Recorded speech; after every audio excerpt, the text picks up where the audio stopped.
Welcome to the How to Be Awesome at Your Job podcast, the show where brilliant professionals share how to sharpen the universal skills required to flourish at work. Enjoy more career fun, wins, meaning, and money with your host, Pete Makaitis.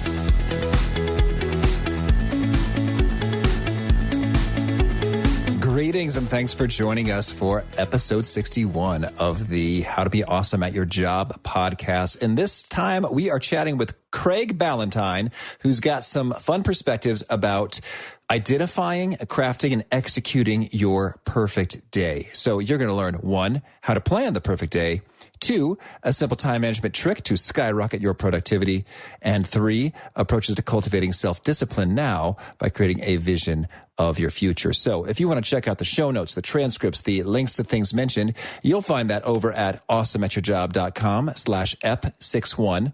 Or if you'd like to get those takeaways all the faster, sign up for the Gold Nugget email list over at awesomeatyourjob.com, where you can read the wisdom from Craig and our 60 other guests and all the guests to come in a handy email that is delivered to you, and it can be read in under 2 minutes, as well as the archives, which you access. So the Gold Nugget email list over at awesomeatyourjob.com is where you can find that. So here's a quick bit about Craig. Craig Ballantyne is a productivity and success transformation coach from Toronto, Ontario, Canada, and the author of The Perfect Day Formula, How to Own the Day and Control Your Life. He's been contributing to Men's Health magazine since 2000. And in 2001, Craig created the popular home workout program, Turbulence Training. On his journey to success, Craig had to overcome crippling anxiety attacks, and he beat them with his 5 pillars of transformation. Today, Craig shows men and women how to use the 5 pillars to lose weight, get a raise, make more money, and achieve other goals and eliminate obstacles in the way of their success. You can read his daily essays on success, productivity, and fitness at earlytorise.com. Here's Craig. Craig, thanks so much for being here on the How to Be Awesome at Your Job podcast. Hey, happy to help, Pete. Well, I'm so excited to talk about the idea of a perfect day. I've imagined that from time to time. I've tried to establish it and sometimes succeed, but more often fail. So maybe you could just give us the background. How did this idea enter your head in the first place? Great question. And so when I was a young man, I was a personal trainer and I was starting an online fitness business. And for people that are listening, they can imagine kind of like P90X, Beachbody. That's what I sell online, which, videos and stuff like that. So I was doing both of those at the same time. And then in 2006, I had my big break where I was able to quit being a personal trainer, which means I didn't have to be at the gym at 6 o'clock in the morning. And that gave me the ultimate in freedom. But the ultimate in freedom is actually dangerous for some people, because then it's like, I can get up whenever I want. I can do whatever I want all day. I can work whenever I want. And the next thing you know, after a couple of weeks, you're like, I'm actually less productive now than I was when I had a full-time job. And so that set me down the path of becoming more productive. I also had to overcome some anxiety attacks and issues. And so some of the stuff that I learned, I put in the book as well, because you need to have that structure to give you freedom in life is kind of the overriding message. And so that allowed me to become more successful. That allowed me to coach thousands of entrepreneurs and allowed me to see what this system did for them, both financially and personally. And then I put it all into a book, because it really is my life's work in a book, in a kit that I put together as well, to help people get more done, make more money, still get home on time for dinner, which really means to succeed both personally and professionally, to be able to be present with your loved ones, to enjoy doing your hobbies and your travel, but also to be successful and to have an impact on the world. Well, that sounds like something I want. So beautiful. That's so cool. So I'd like to hear a little bit about that tension or that insight or discovery you've come to the relationship between freedom versus structure. So you're saying freedom isn't really just doing whatever the heck you want, whenever the heck you want. Freedom is something different. Absolutely. And if anybody's ever read the book, The Alchemist, then they're familiar with a very famous author from Brazil named Paulo Coelho.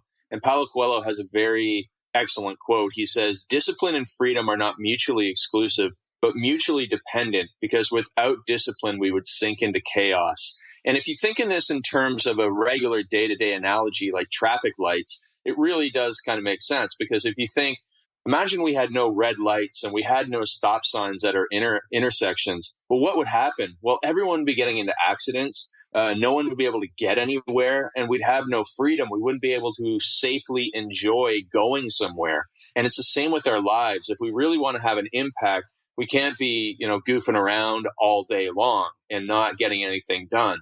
Eventually, you would get sick of that. You'd get sick of surfing all day and lying in a hammock all day, drinking margaritas all day. Yes, you would get sick of it. I know people are like, no, I wouldn't. I'd love that. But no, you would get sick of that because you're young and you have this energy and you want to help people and you see the injustice in the world and you want to go out there and do great things. And the only way to achieve great things is to be relatively structured in your days. If you want to be the next Tom Shoes guy who's, making a huge impact, but also building a business, you don't do that by sitting around in a hammock. Now, sure, he goes away and has some times where he gets away from the office and he just goes out and he spends time in introspection, but there has to be some work done and there has to be some structure in the life. So that's what the Perfect Day Formula is all about, Pete, is really helping people achieve their potential while still giving them a great amount of freedom in their lives. Okay, very good. So tell us, how does one go about crafting or inventing what their perfect day would look like? Well, it really comes down to something that most people don't think about, which is what do they really want their lives to look like?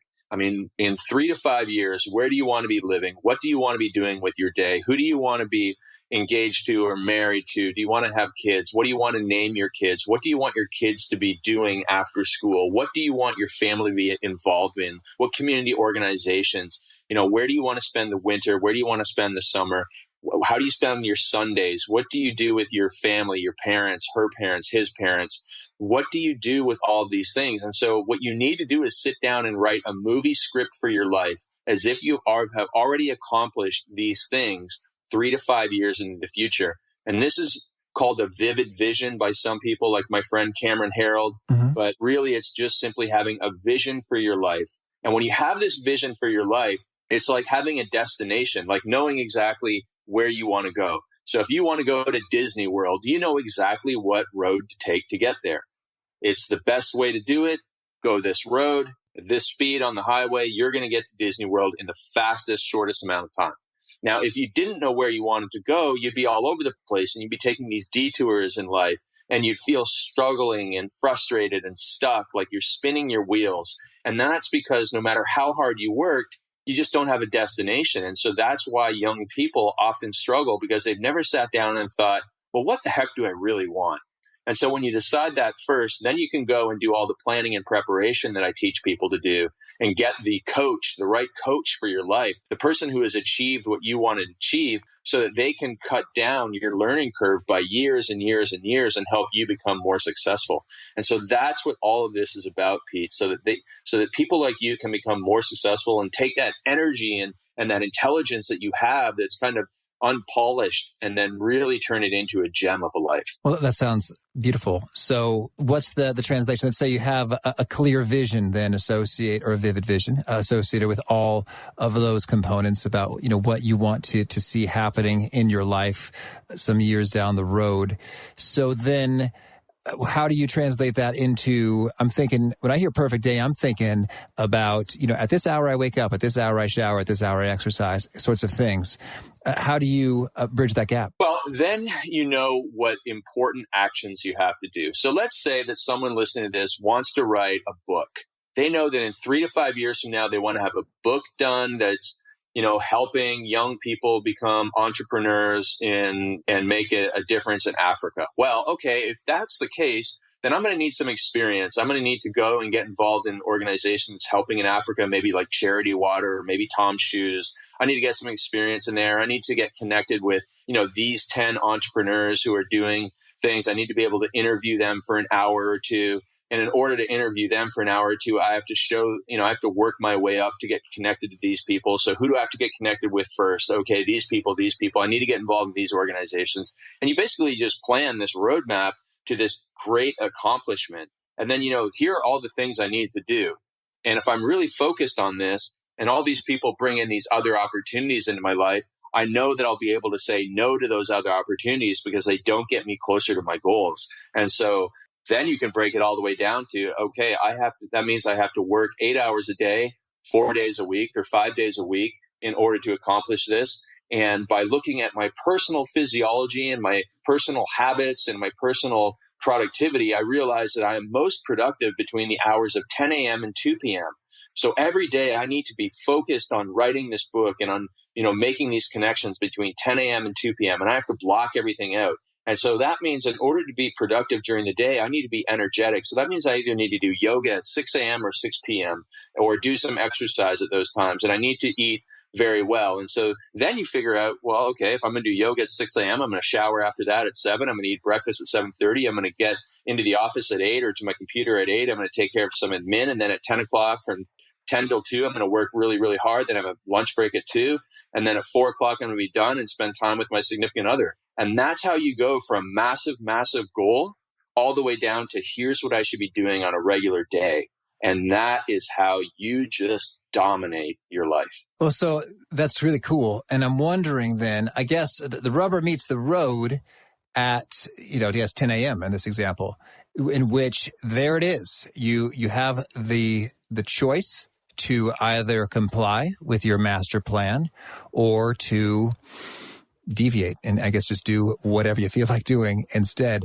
What are some keys for in that moment to just really locking it in and being faithful to the game plan? Yeah, it's a really, really great question, Pete. And a lot of people are going to, quite frankly, are going to have so many opportunities, even at a young age. There's going to be so many things that they can be doing with their time. And when you have something that you want to do that it's, the due date is in 3 years, like you want to have this book done in 3 years, it seems so far away. But what it comes down to is being proactive in life. And so I like to make this generalization because all generalizations are right, of course. And so I like to make this generalization that there's only two types of people in this world. There are reactive people who struggle, and there are successful people who are proactive. So proactive means planning out your days. Reactive means, you're the type of person who, because you watched too much TV last night or too many shows on Netflix, you slept in, you hit your snooze button, you were late to, have breakfast. So you grabbed like a Frappuccino, and because of all that sugar and caffeine, you ended up feeling terrible for the rest of the morning. And so you grabbed some fast food at lunch to try and feel normal, but then you fell asleep in your chair at 2 o'clock. And then it's 5 o'clock and you were like, oh, I was really busy today, but I didn't get anything done.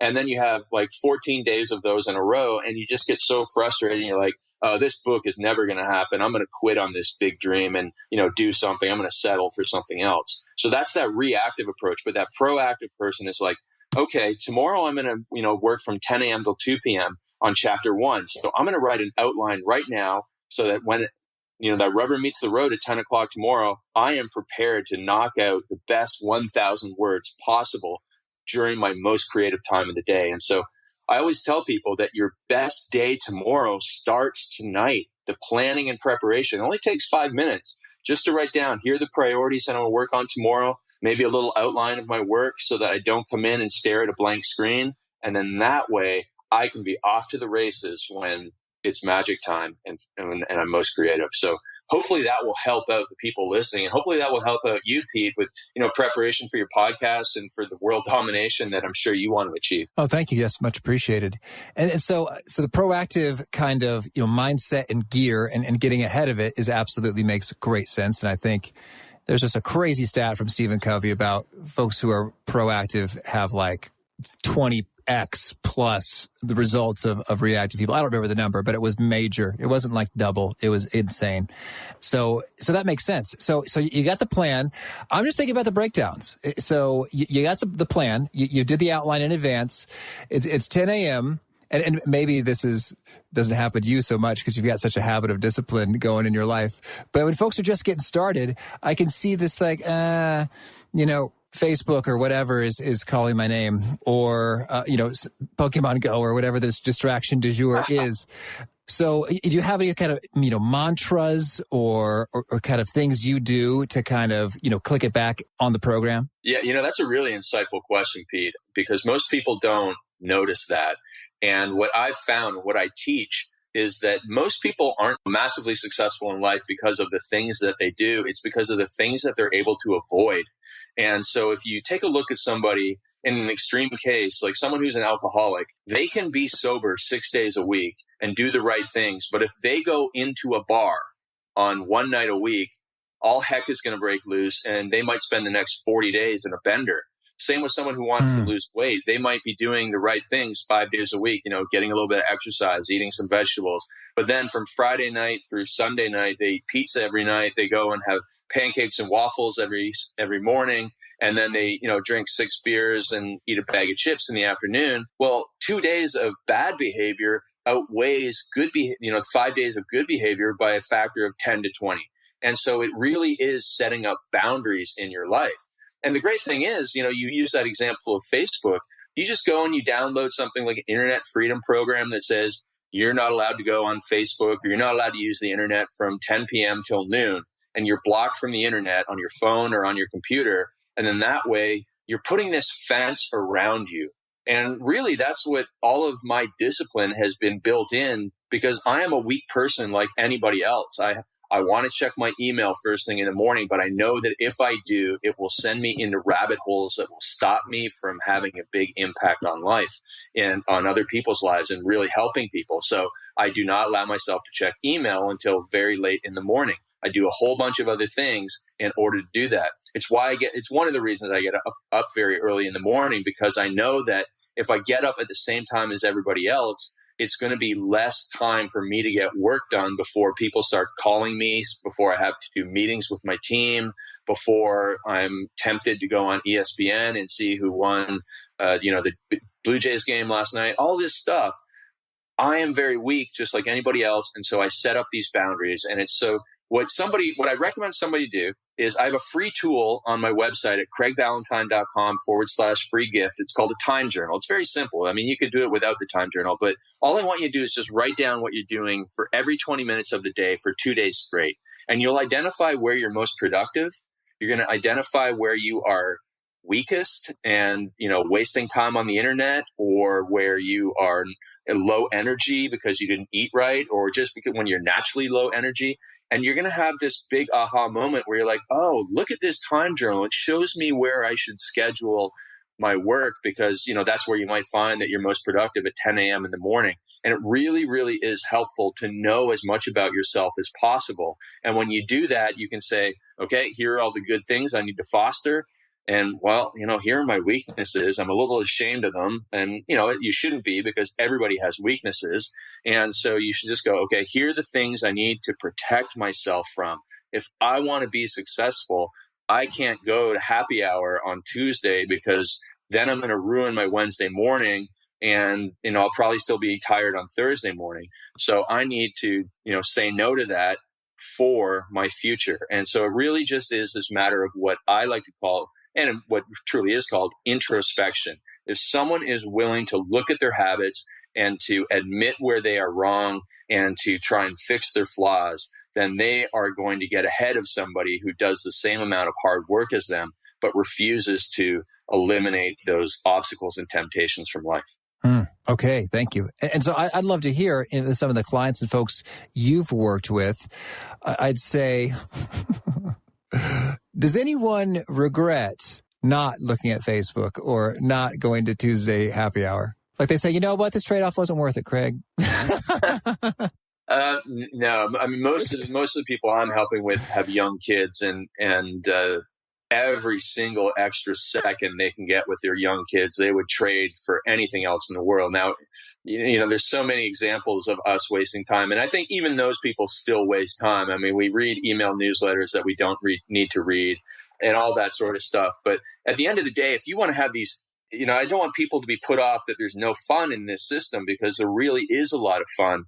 For example, this summer alone, I've spent 3 weeks in Europe, and I'm going to the Olympics for 10 days next week, all because of the structure in my life that has allowed me to make an impact with my working days, so that I'm able to go and enjoy these non-working days in epic adventures. And so, I would trade never going on Facebook for going for to go to the Olympics. Yeah.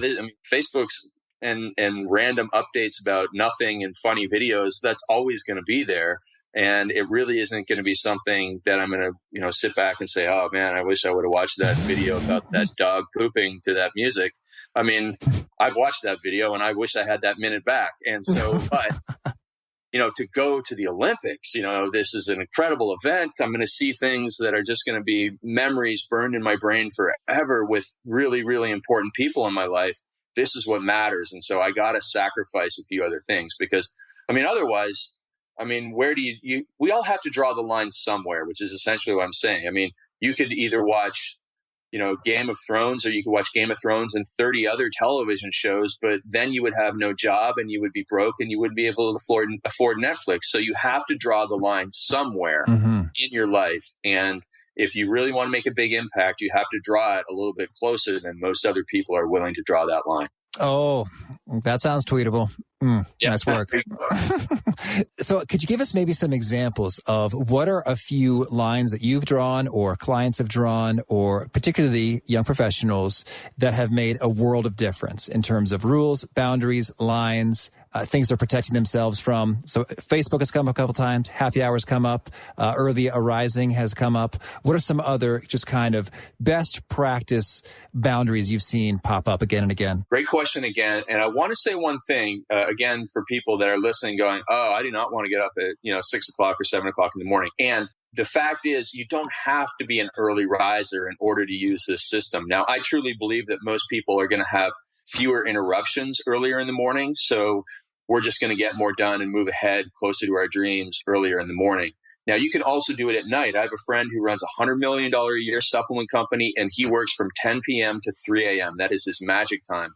But there are very few people who have the discipline to have dinner with their family, put their kids to bed, hang out with their spouse, and then go to work for 5 hours. That is a lot of discipline, and it's very difficult. You have a social life and you're 27 years old or 23 years old, and you go over to your girlfriend's house and you watch Netflix, and then she wants to go cuddle in bed, and you're like, no, I got to go and write sales copy. That's not going to go over very well. It's going to be very difficult for a lot of people to have the discipline to do that. It's much easier, and easy is a relative term here, for someone to say, I'm going to get up at 6:30 in the morning, even though I don't want to. It's only 7.5 hours sleep, but that's the time. If I want to, work on my business before I go into my real job, I need to do this. That's a sacrifice I have to make. So that's just the reality of the getting up early aspect that I wanted to share with people. Now, one thing that I rejected for years and years and years, Pete, but made a huge impact on my energy levels was when I eventually started going to bed and getting up at the same time every day. And I know that so many people will reject this, as I did until I was in my early 30s. But when I did it, when I started going to bed at 11 o'clock and getting up at 7 o'clock every day of the week, even on weekends, I was no longer tired on Monday and Tuesday and Wednesday mornings. I was no longer tired at 2 o'clock in the afternoon, and I was able to be much more productive and effective. So if somebody can set in that type of boundary, they'll really get a lot out of it. And so I would just say to everybody listening, the next time you have a real lull in your social calendar, like, maybe in January, when everybody's kind of like, okay, the holidays are over, I'm just going to chill with and hang out here and kind of get my health back for a couple of weeks. And if you, around that time of year when there's no parties going on, you can say, okay, I'm going to try this going to bed and getting up at the same time every day thing for 2 weeks. And you're going to go, holy cow, I have so much energy all day long and I'm not even drinking caffeine. This is amazing. And then you can try and stick to it on a somewhat regular basis. So that's another boundary to put into place that was really made a difference in a lot of people's lives. And so hopefully that will help people. But around that, it's just having boundaries around that not to do stuff and focusing, and then making sure that they free up time for their number one priority in life. And that's generally going to be assisted by getting up early before anybody else and just sitting there and having some clear thinking time about either taking advantage of an opportunity in their life or fixing a problem in their life. For example, people that might be in some credit card debt, if they got up 15 minutes early, sat down at their kitchen table and figured out a way to cut expenses or increase their income, and then also research credit cards so that they had a lower credit card interest rate so that they paid less interest each month. They did that 6 days a week for 15 minutes. In a couple of weeks, they would have paid off that credit card debt faster than if they just tried to do it on their own. So that is another thing I recommend, is having some time focused on your number one priority before the world gets in your way. Oh, very cool. Thank you. And so I'd also like to hear, so with the consistent bedtime, that's sort of happened with me lately, and it's been pretty cool. I'm wondering to what extent, whether it's through your through an opportunity you can't pass up, like a wedding, or from kind of circumstances beyond your control with a boss. How do you handle kind of the deviations and exceptions that pop up kind of smoothly and gracefully and get back on the horse quickly? Yeah, another excellent question. So I do have a lot of these what are called mastermind meetings, and we go to Las Vegas, we go to San Diego, and I coach like 40 people, and so we have these dinners that keep me out well past my regular bedtime. And on those nights, what I recommend is you accept the fact that you're staying up a couple hours later, but try not to deviate too much from the wake up time. And that might mean, okay, tonight I'm just going to get 5.5 hours sleep, but then I'm going to get in a nap at lunchtime for 45 minutes, maybe a pre-dinner nap, to catch up a little bit of sleep. And, because the next night we have another dinner, we have another meeting that's going to keep you out late. So the odds of anybody sticking to the regular bedtime 7 days in a week is, exponentially low. But being able to stick to your wake up time is really important, because if you start deviating from that and sleeping in an extra 3 hours like I used to on the weekends, that just throws everything off, because then Sunday night you can't fall asleep, right? And we've all felt this, you have that anxiety about going back to work on Monday morning. That keeps you up, plus the fact that you got out of your regular sleep routine. So you woke up at 10 o'clock and you're not really tired at 10 o'clock when you try and go to bed. And, you're tossing and turning, and you also watch Game of Thrones. So you're kind of excited by that. And the next thing you know, it's 1 o'clock in the morning before you fall asleep, and you have to get up at 7 o'clock in order to get to work for 8 o'clock. And then you're dragging your butt. And the more you can stick to that earlier wake up time or regular wake up time, the better off you will be. And it's really just a matter of delayed gratification, right? I mean, you want to have that sleep in so bad on the weekends because you feel like you've earned it, and it's a habit you have from college or your teenage years. But it really is not the best thing for you to do if you want to get ahead in life. Okay, noted. And how about other exceptions and deviations in recovery? In terms of what? Well, I guess that was one boundary, the consistent bedtime and wake-up time. How about with another one? Okay, so another boundary that I have for me is I never want to be hungover again, because I was hungover a lot in my 20s. And so I have a boundary of 3 drink maximum, and I rarely drink anymore at all. And another thing that I do is, just making sure that I don't have a drink within 2 hours of bedtime. So that allows me to have what I call cutoffs, and it keeps me out of trouble. I mean, essentially, I'm building in all these boundaries that keep me out of trouble. I remember the last time that I, had 6 drinks in a night, and I slept in very late, and I was groggy for the rest of the day. And it just reminds me of like, listen, man, you're too old for this. You really your big goals in life are so much greater than, staying out late and drinking. And you just have to put these things in a balance, that scale of, in one hand, you have short-term immediate gratification of going out and partying Thursday, Friday, Saturday. Okay, I'm happy with making these sacrifices of, not drinking on a Monday night so that I can be in really great shape on Tuesday. And I'm going to work really hard Monday, Tuesday, Wednesday. Thursday night, I'm going to allow myself to go out for happy hour and have a drink, be social, maybe have a couple slices of pizza. But I can still go into work on Friday and be successful and productive. And then Friday night, I'm going to, really get focused on having an amazing dinner with my girlfriend or spouse or whatever. And then on Saturday, it's going to be a total free day. I'm going to spend it with my friends. And then on Sunday, I'm just going to spend more of a personal day and reflection and, plan ahead for the week and prepare my meals and do all these things that allow me to be super awesome from Monday to Thursday. And I don't think that's an unreasonable approach to life. You still really get the value of the people and the experiences. And I look at that as the way I wish I would have lived my late 20s, instead of being the Thursday, Friday night out until, 3, 4 o'clock.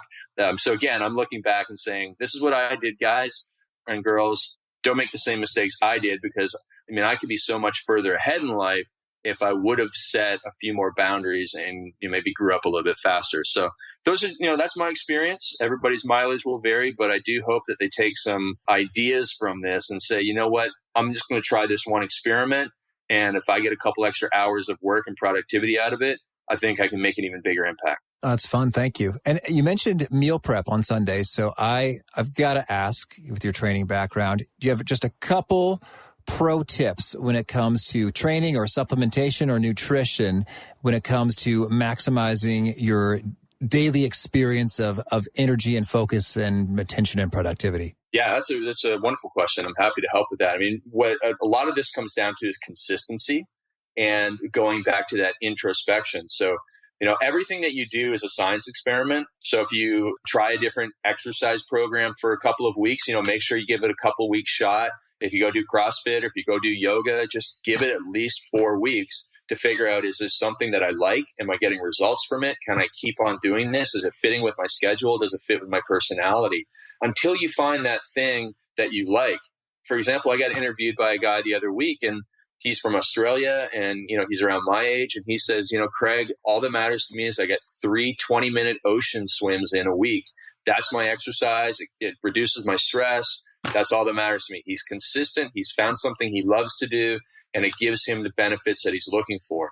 And so you don't have to train 6 days a week. You don't have to be fully committed to being a yogi. I mean, you can just find something that gives you that energy boost and pleasure. And so same with nutrition. I believe that every diet works for some people. I can't guarantee which diet's going to work for you. I mean, there's individual genetics, there's individual likes. There's some people who would never commit to any diet that restricts bread.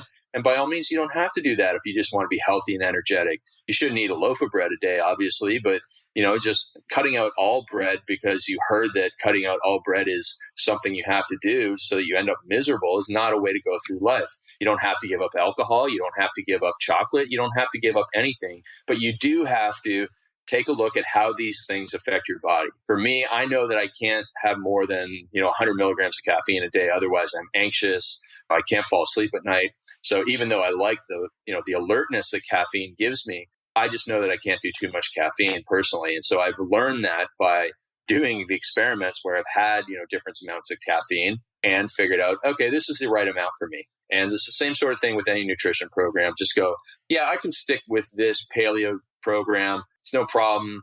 I really like steak and I don't really care about giving up bread. So paleo is the thing for me. It gives me a ton of energy and away I go. And that way, you don't have to think about all these nutrition things. You can just ignore all the latest nutrition information that comes up because you've got something set that you can be consistent with that jives with your exercise program, and away you go. So for energy and health and fitness and longevity and happiness, Pete, consistency and not getting too hung up on, being neurotic about things really goes a long way.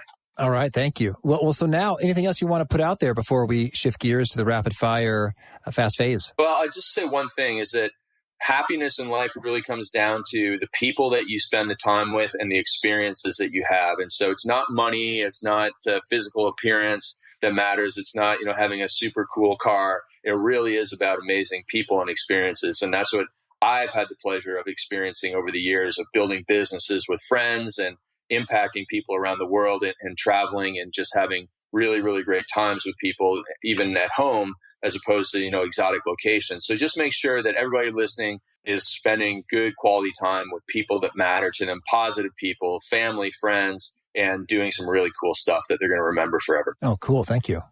Well, so could you kick us off by sharing a favorite quote? Favorite quote is a twist on Winston Churchill's never, ever give up. And mine is never, ever give up on what is important to you, because sometimes there's actually things that you need to give up on. I mean, you need to give up on binge watching TV shows that aren't worth it. You need to give up on drinking and getting drunk 3 nights in a week. So there are things that you need to give up on, but when you find something really important to you, never, ever give up on achieving it. Oh, thank you. And how about a favorite study or experiment or a piece of research? Well, it really comes down to the interval training research that I studied back when I was in college. I just wrote a book. It's now available for pre-order on Amazon, called The Great Cardio Myth. And all this research that I found showed that you can get health benefits from very short bursts of exercise. You don't have to go and do 40 minutes of long, slow, boring cardio.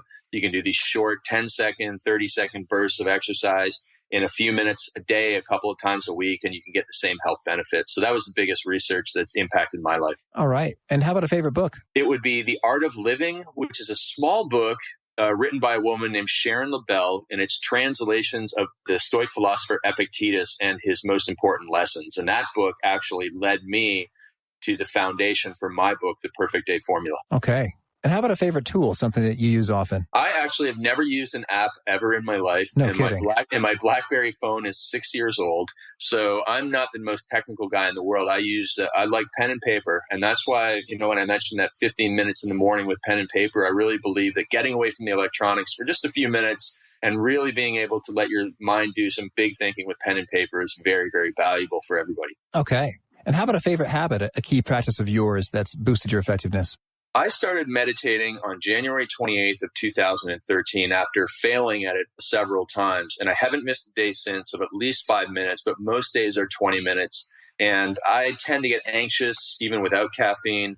And this habit of meditation has really calmed my mind. I don't worry too much about what runs through my mind when I meditate. I'm not the type of person who insists on blocking out all thoughts. I just really focus on my breathing and just being able to breathe properly, which I didn't realize I had no idea how to do for the first 30 years of my life. I was breathing in a way that actually increased my stress levels. And when I figured out how to breathe properly and made that a part of my daily habits, it's made a huge, huge difference for me. Okay, I got to follow up. What's the bad breathing? What's the good breathing? Okay, good breathing is through your belly. You probably heard about belly breaths. In through your nose, fill up your belly, nice slow exhalation, and that will actually calm you down.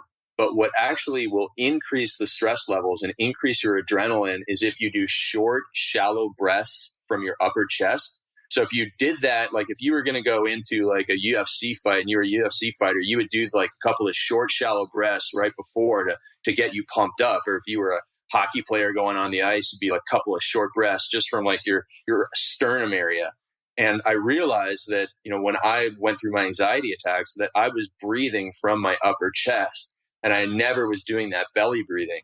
And so it was increasing my stress. As I would get stressed out, I would breathe even worse. And it would just be this vicious cycle. So now I was able to, when I was 30 years old, here I was thinking I was a pro in breathing, but I was failing at it. And I got better at it with these lessons through the Qigong, the yoga, all the stuff that I did in order to overcome my anxiety, that I finally learned how to breathe properly, Pete. And now I am much more calm.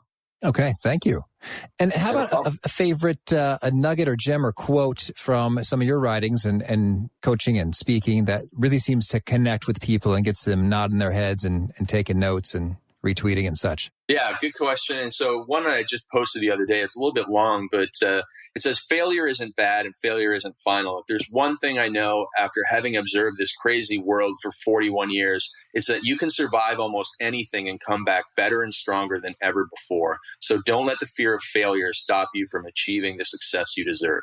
Okay, cool. Thank you. Yeah, I hope that helps. Would you say is the best way for folks to find you if they want to learn more? I've got that website, craigballantyne.com/free gift. There's a couple of tools in there that aren't in my book, The Perfect Day Formula. They can watch a video about the Perfect Day Formula book and kit at perfectdayformula.com. And then if anybody uses Twitter, twitter.com/Craig Ballantyne. Just want to send me a quick note, ask me a question. I'm happy to help and answer that there. Okay. And do you have a favorite challenge or parting call to action for folks seeking to be more awesome at their jobs?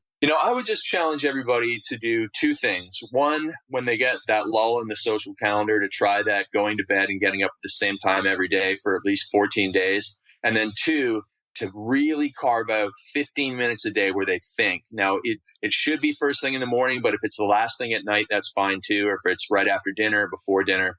But just sit there and think for 15 minutes about your number one opportunity in life, which could be writing a book, or it could be solving your number one problem in life, which could be a relationship problem or a money problem. And even with that writing a book, if you sat there and wrote for 15 minutes and you did 500 words, you would have a 30,000 word book, a nice short book, in just 10 weeks at 500 words a day. So you can really accomplish great things in just 15 minutes a day. So that's my challenge to people. Oh, cool. Thank you. Well, Craig, this has been so much fun. I really appreciate it and wish you tons of luck. Well, thanks so much for letting me rant and rave, Pete. I appreciate it. Oh, that's good. Oh, thank you. I hope that's resonating. And maybe you're already zeroing in on something that needs to be eliminated from life, or a rule or a boundary or a guideline to be adopted. So that's good. I wish you lots of luck with that discipline and making it happen. And again, if you want to check out the show notes, the transcript, the links to things mentioned, you'll find that over at awesomeatyourjob.com/ep61. And do please push the subscribe button if you haven't, because I would love for you to keep hearing from all these cool guests, including our next one, Michelle Reyna. She is talking about trust building. It gets real. And I hope you will join us for that one and the next. Peace. Thanks for joining us for today's episode. To get the most out of this conversation, visit awesomeatyourjob.com to find today's show notes, transcript, and infographic summary cheat sheet. For more entertaining professional skill sharpening, be sure to subscribe to catch the next episode of How to Be Awesome at Your Job.